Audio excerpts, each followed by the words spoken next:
Brett McKay here, and welcome to another edition of the Art of Manliness podcast. So since 9/11 and before, American warriors have faced combat in difficult and adverse theaters with dedication, courage, remarkable inner fortitude, and our nation supports them during their time in the fight. And we say thank you for your service. It's become sort of a common civilian affirmation. But what happens to these men and women when they return from the battlefield? What's waiting for them at home? How do we assimilate these individuals who have seen some of the worst things in the world, who have faced exciting, being faced with life and death, who've had this intense camaraderie with their fellow soldiers, and they come back and they don't have that anymore? How do we assimilate them into society?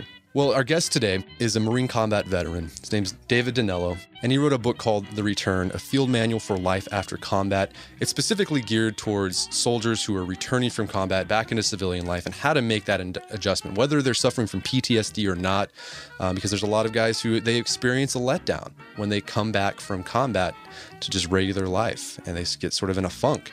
It's geared towards them, but it's also a great book for civilians to read. If you want to know how to help and reach out to your friends, your family who are combat veterans, and what you can say to them besides saying thank you for your service, this book is for you. And it's also a great book for civilians, even if you haven't seen combat, because the principles in it are applicable to anyone who's making a transition in their life and they're feeling sort of confused and sort of down in the dumps about it.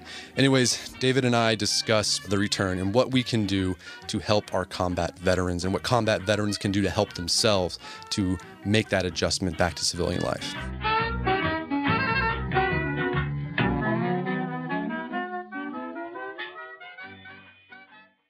All right, David Danelo, welcome to the show. Thank you. It's good to be here, Brett. All right, so your book is called The Return, a field manual for life after combat. What's the backstory of this book? Why do you feel like you needed to write a book for soldiers returning from combat? Well, it's interesting that we decided to make the subtitle a field manual because it's actually in many ways the opposite of a field manual. And it was a little bit of a play on it, just to say, that there isn't really a guide or a how-to. And returning is something we all experience individually. Like many writers, and I think that the true backstory of most books has something to do with this. I wrote it for myself, really, to try to make sense of my own experience and sort of as a compass of sorts. There's times where I've looked back on it and feel like I'm, a drunk trying to give sobriety advice because I read it and I need it. It means a lot to me to try to use it as a compass of sorts to put my own experience in context, because it's not like I have this figured out.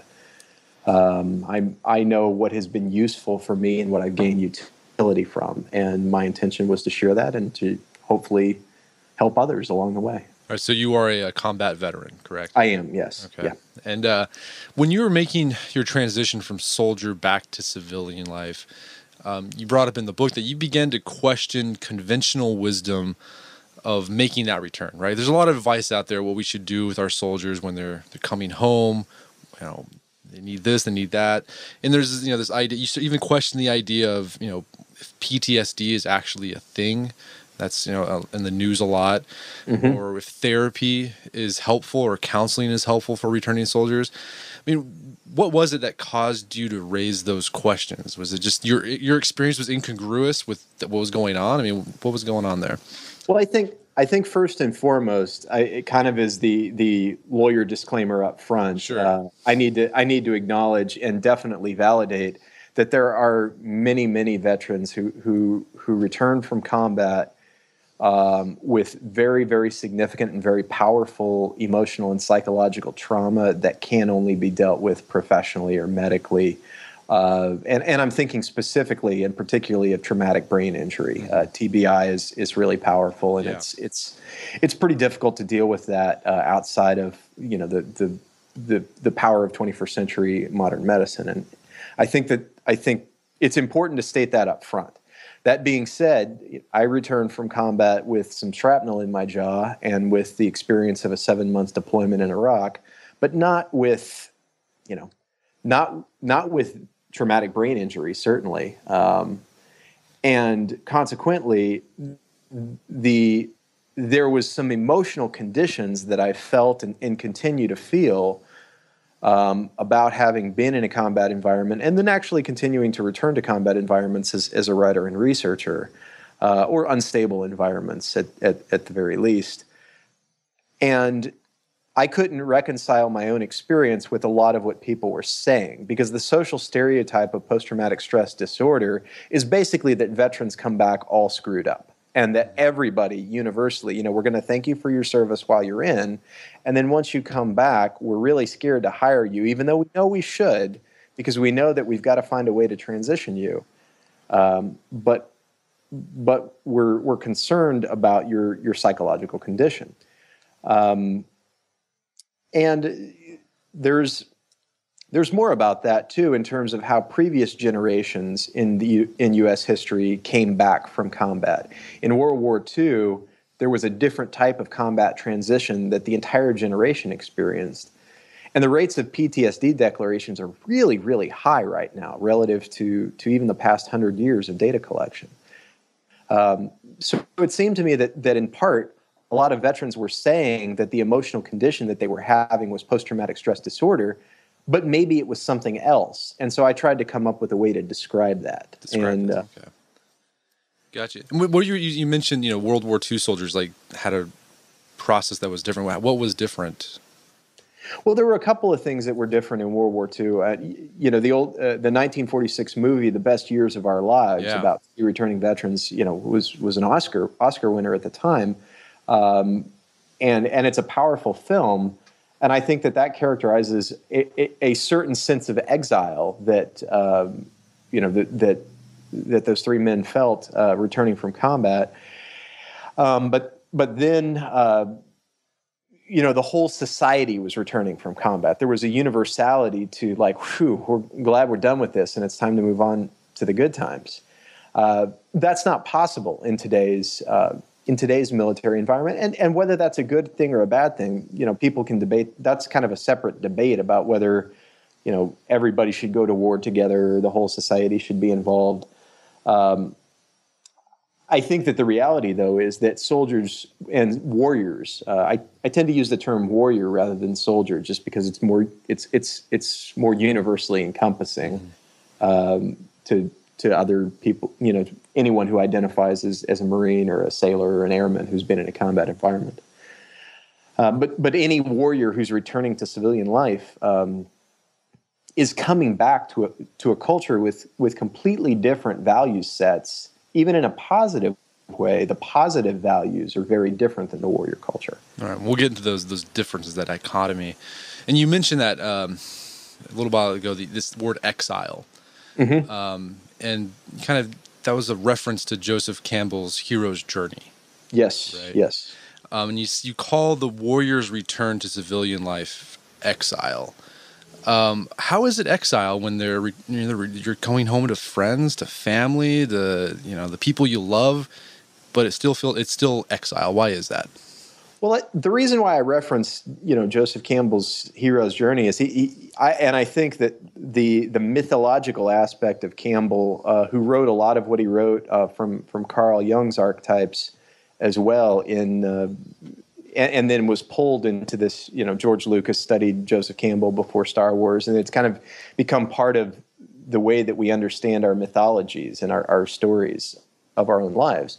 Is you kind of have this calling initially where you go off somewhere, and then you have this adventure that changes you, and then you come back from it. And then Campbell called the last stage of that hero's journey, and he depicted it in, I think, 6 or 7 steps as the return. And the first step of the return of any hero, and thinking of Luke Skywalker kind of standing around the campfire at the end of Return of the Jedi after he's slain his father, and it's kind of like, okay, well, what do I do now? Where do I fit in with one's identity as a warrior is very, very, very clear. We are thanked for our service, and we are asked to defend society and go wherever it is that we're sent. But then trying to capture that and pull that back into identity as a civilian, even with friends and family along, unless you have a clear vision of what gives you meaning and purpose as a civilian, it's a difficult thing to do. And then the exile experience is that war creates such a powerful sense of meaning and purpose that when you're there, you know exactly what to do and how you belong. And that sense of meaning and belonging is very difficult to transfer in a civilian context. Yeah, and is that what makes it so difficult for soldiers to explain to friends and family? Because I think a lot of civilian friends and family, they might get frustrated. Right? It's like, why aren't you happy? You're back here with us. It's safe. And I guess a lot of soldiers would say, well, they miss being with their buddies. They miss being there's that excitement, that sense of urgency. Is that what makes transitioning so hard? I think there's everything is different for every person for what it is that they're transitioning to or from, and the one thing. And so there's some universal themes. But again, kind of the lawyer's caveat. I don't want to try to make the blanket statement for every single veteran coming home. I think that it's difficult for civilians always to understand. Okay, yeah, you're safe. You're coming back home to friends and family. But when you have your sense of identity invested in not just your brothers, your comrades, your fellow warriors, but your own the personal power that's drawn from being successful in a combat environment is a professional euphoria that can't be captured, coming back and forth from the office. It's a very difficult thing to capture professionally, absent a sense of professional ambition. For men is self-esteem, and this, from your own work on your blog and your deep study of manhood, much of our self-esteem as men revolves around our work, and it revolves the identity that's associated with our work. Well, getting paid to kill people and break things, or to prevent others from killing people and breaking things, has some limited value in civilian contexts. Yes, you can, point to security guards or police officers or, any sort of protective agency.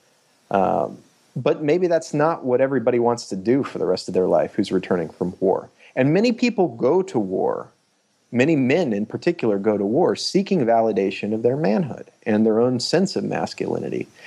And returning from war and finding a useful application for that sense of masculinity derived from being successful in combat, that's what everybody's got to do differently, especially in the American masculine culture.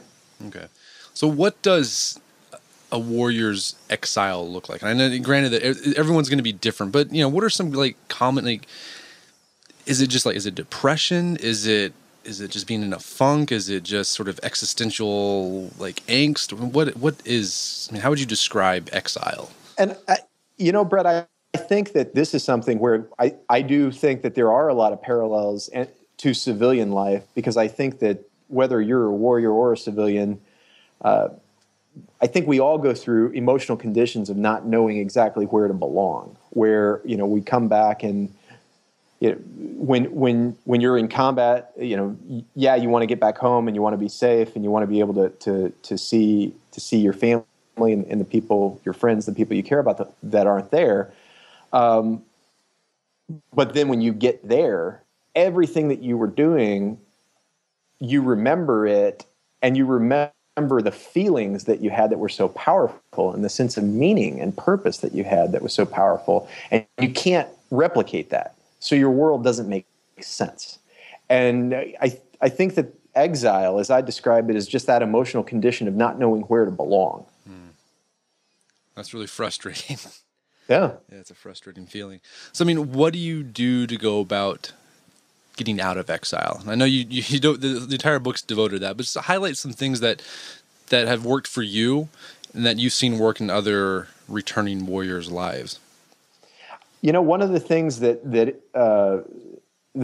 is I almost said we talk about, but because I think you end up talking about this a lot in your work as well, is this acceptance of duality. And there was a whole chapter, in accepting duality. And by duality, I mean the sense that contradictory things can be reconciled in your mind, the yin and the yang of our lives. And a warrior has to be able to find a way to capture whatever their own experience is in war. And I mentioned it in the book, but it's important for civilians who meet combat veterans to understand that every warrior's experience is different. I mean, my experience as a combat veteran was pretty limited relative to a lot of the warriors returning today, in the sense that I didn't do multiple deployments. Many people coming back from combat, especially from my era in the Marine Corps, 4 or 5 combat deployments is pretty common. I know the record I know of is 13. I know a special forces veteran, 13 combat deployments, and when that's your life, I mean, that's your day at the office. That becomes a more normal condition for you to understand the world than driving along on the interstate back and forth to the office every day, and just putting in your time, doing your emails or being part of the organization that you're part of.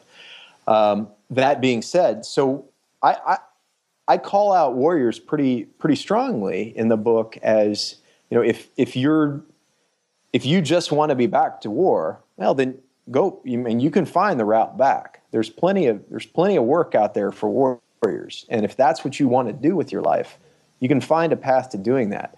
But if you want to be back with your if you want to be back in a civilian environment and find meaning in a civilian environment, the way to defeating exile is through accepting and finding that peace can be just as powerful as war, only in a different way. Yeah. Well, so let's talk about that duality, right? Trying to figure out how to have this idea of war coexist with the idea of peace. Mm-hmm. And you had this whole chapter with these great, where you define war, and then, sort of a counter definition of peace. And there's some sort of, what you'd expect to see, like war is masculine and peace is feminine. But there's some things that you were like, people, particularly for civilians, to be like, wow, that's kind of a weird definition. For example, war is beautiful, mm-hmm. right?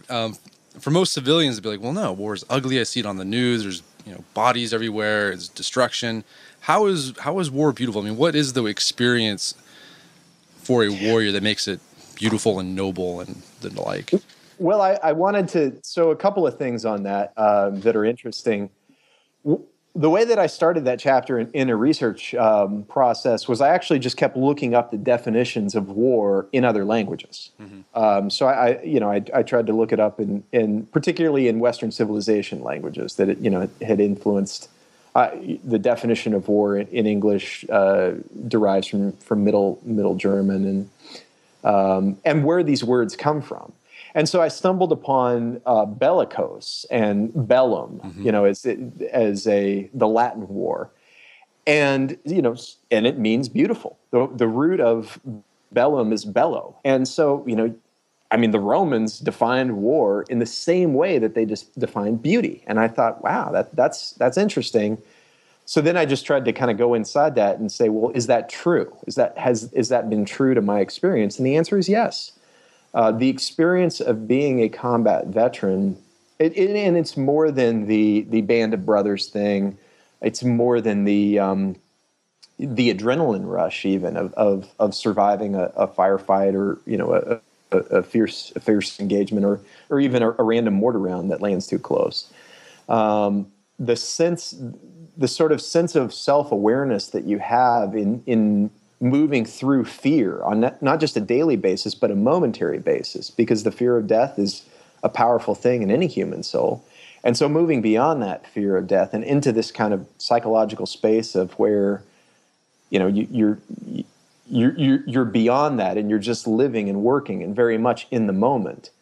As I wrote about it, it's kind of this new age experience where you don't have to read books telling you to stay in the moment because you're right there. Yeah. That's a beautiful place to be in emotionally and psychologically. And getting to that place as a warrior kind of makes you want to stay there. And that's one of the reasons why warriors often keep going back. Many of the people I know who have done 4 or 5 deployments continue volunteering because being at war is paradoxically a safe place. And being in a civilian life can be threatening. Now, the flip side of that is, peace is also beautiful and meaningful. And anybody who's stood in the desert and watched the sunset, and just listened to the stillness of silence in the mountains, and seen the calm peace of nature, knows that nature can be very calming, but nature can also be very violent. I mean, you see tornadoes, and there's a certain beauty to a tornado as much as there is a fierceness and a threat. Yeah. Well, who was it that said, it's a good thing that war is so horrible, or we learn to like it too much? Robert E. Lee. Yeah, Robert E. Lee's quote. It is well that war is so terrible, lest we should go too fond of it. Yeah. Yeah. So yeah, it's kind of interesting. I guess, is that important for civilians to know, like the draw of war to warriors? I think so, in the sense that, and you're a Hemingway reader, sure. And what's interesting is Papa never killed a man except for himself. Yeah. He hunted, but he understood some things that were true about the nature of war and the nature of combat from his own observation and experience, and he describes the beauty of it pretty well in his work. I think that I reference that as well because our culture kind of devours action movies, and we watch a lot of there's. I've been intrigued by the response to American Sniper as this kind of defining film of the Iraq War, and I didn't see it right when it came out. I ended up watching it on an airplane recently, and I was kind of like, it was one guy's world. Yeah. So it wasn't, for me, it wasn't like, oh wow, yeah, that's the way it was.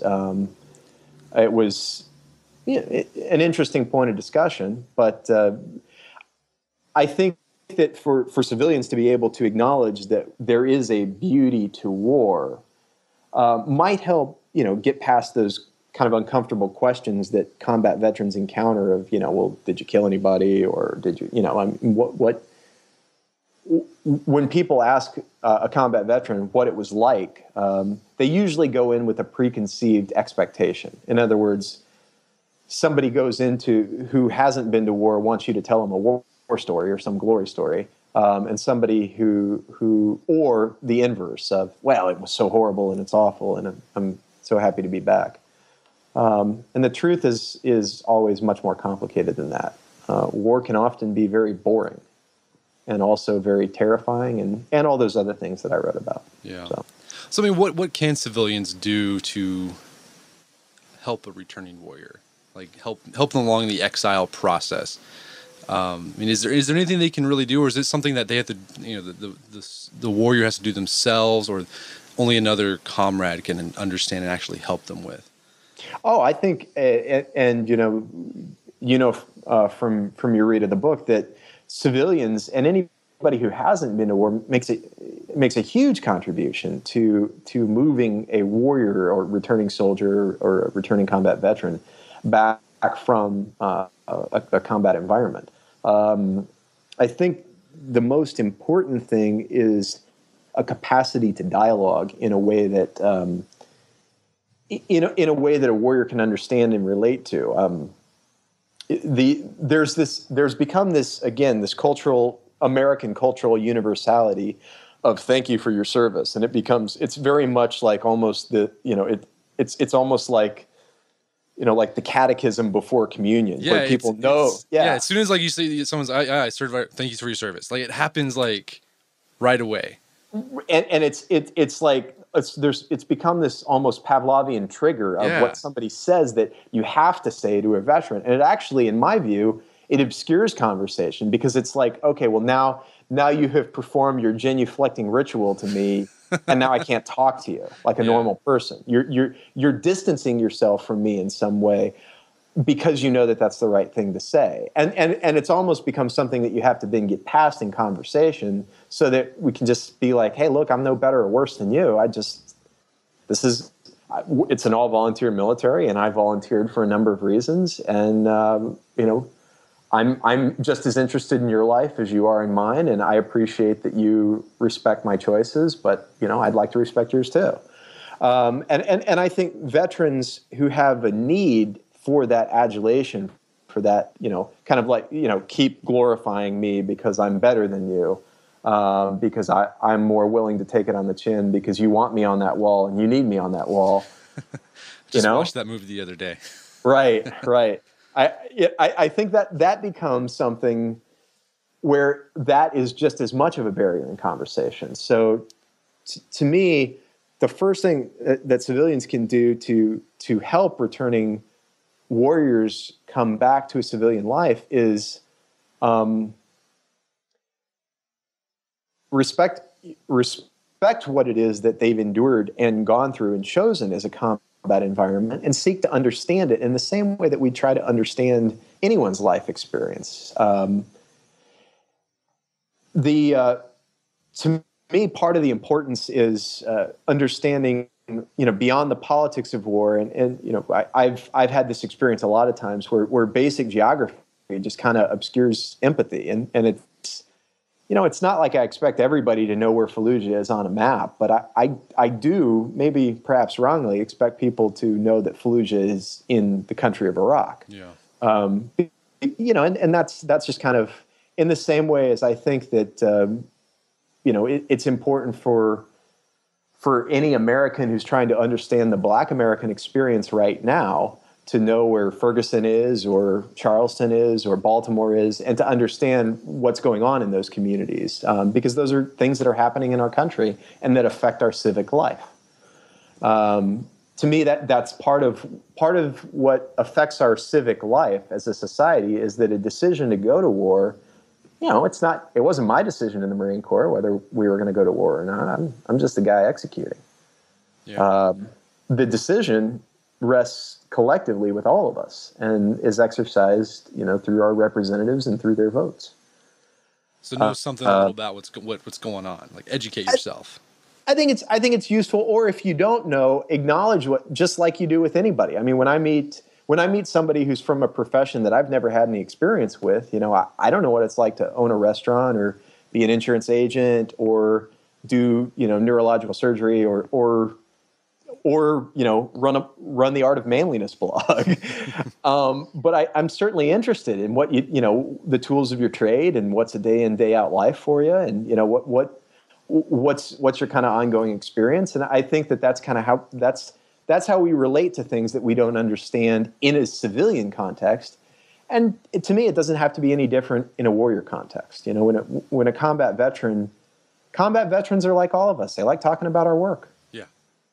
One of the great lines you wrote in your book that stood out to me, talking about how oftentimes civilians don't really understand the experience, and it's one of those it's sort of related to thank you for your service. Like, when people find out that you had a Purple Heart, it's like, oh, right. Wow, you were super brave.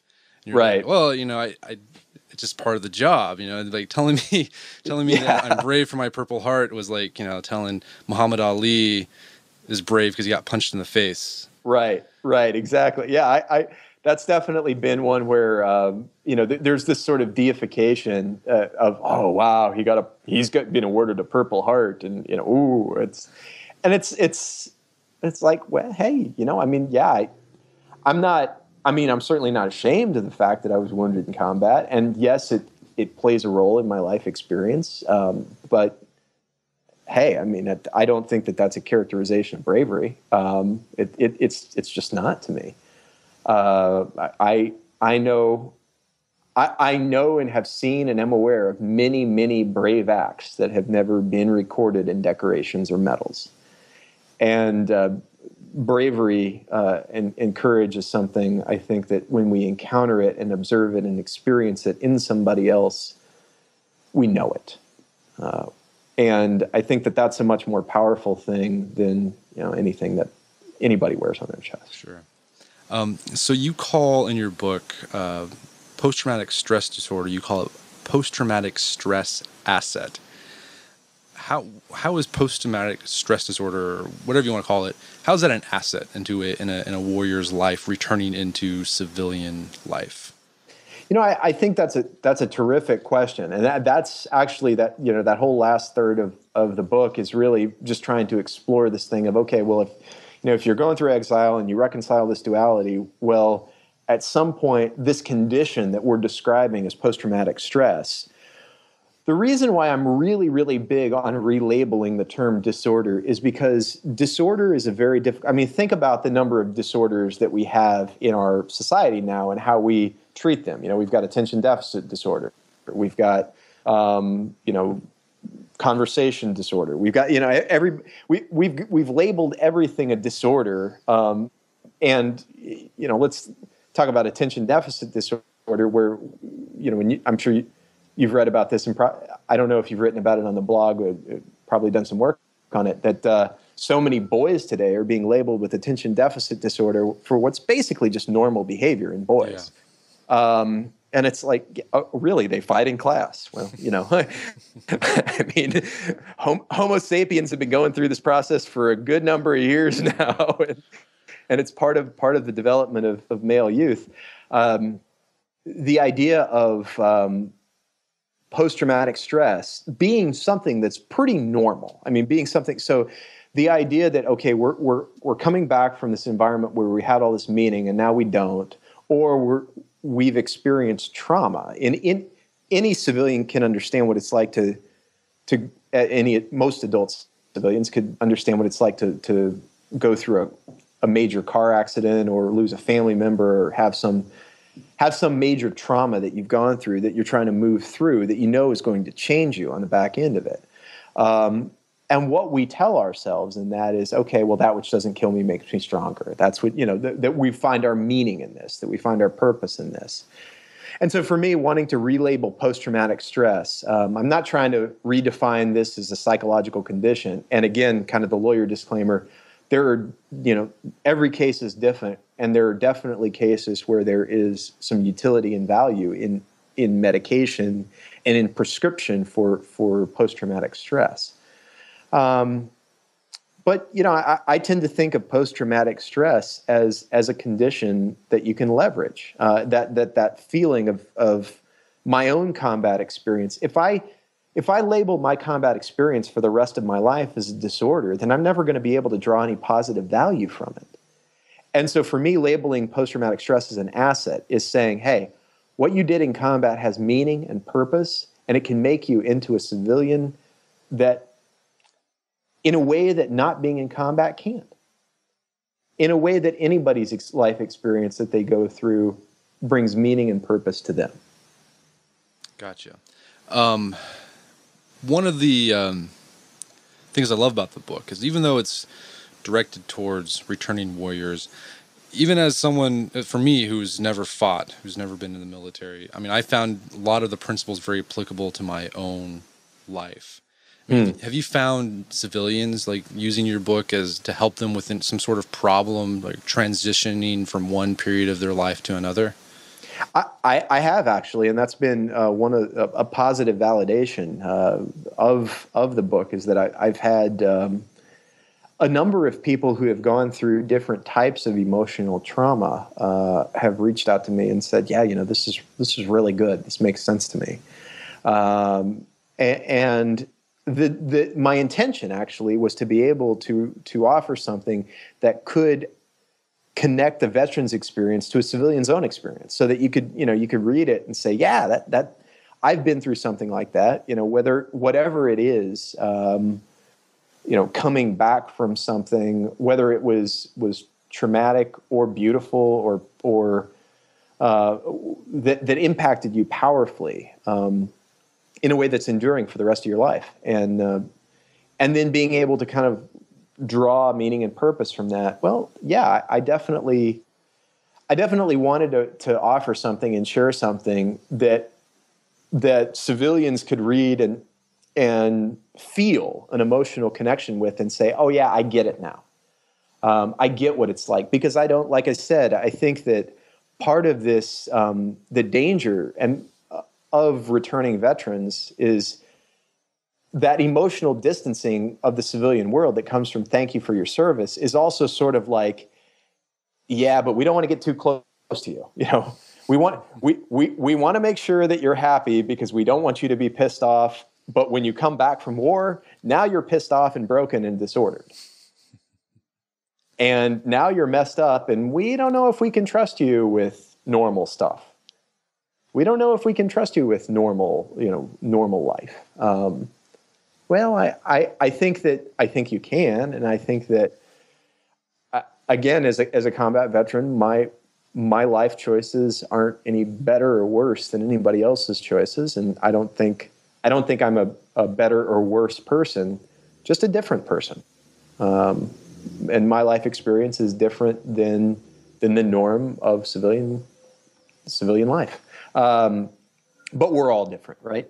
Yeah. Especially in America, our culture is so powerfully and beautifully individualistic that being able to understand each of our own individuality just helps us connect with other warriors and other civilians. So, David, where can people learn more about your work and the book? My website is danelo.com, and the books are available. The return's available on blackirishbooks.com is the best way to purchase it. You'll get the best deal there. But I've written a couple of books, other books as well, and all of my work is available on Amazon.com. Awesome. Well, David Danelo, thank you so much for your time. It's been a pleasure. Thank you so much, Brett, and congratulations on your work as well. Thank you. Our guest today was David Danelo. He's the author of The Return, a field manual for life after combat. You can find that on Amazon.com. Go pick it up. It's a quick read, but it's really impactful, the things he writes in there. Check it out. You can find more about David's work at danelo.com. That's DANELO.com. Well, that wraps up another edition of the Art of Manliness podcast. For more manly tips and advice, make sure to check out the Art of Manliness website at artofmanliness.com. And if you enjoy this podcast and feel like you're getting something out of it, please give us a review on iTunes or Stitcher, whatever it is you use to listen to your podcast. It'll help get the word out. Also, share us with a friend. That'd be the best compliment you can give me if you would share the podcast and tell your friends to check it out. Anyways, until next time, this is Brett McKay telling you to stay manly.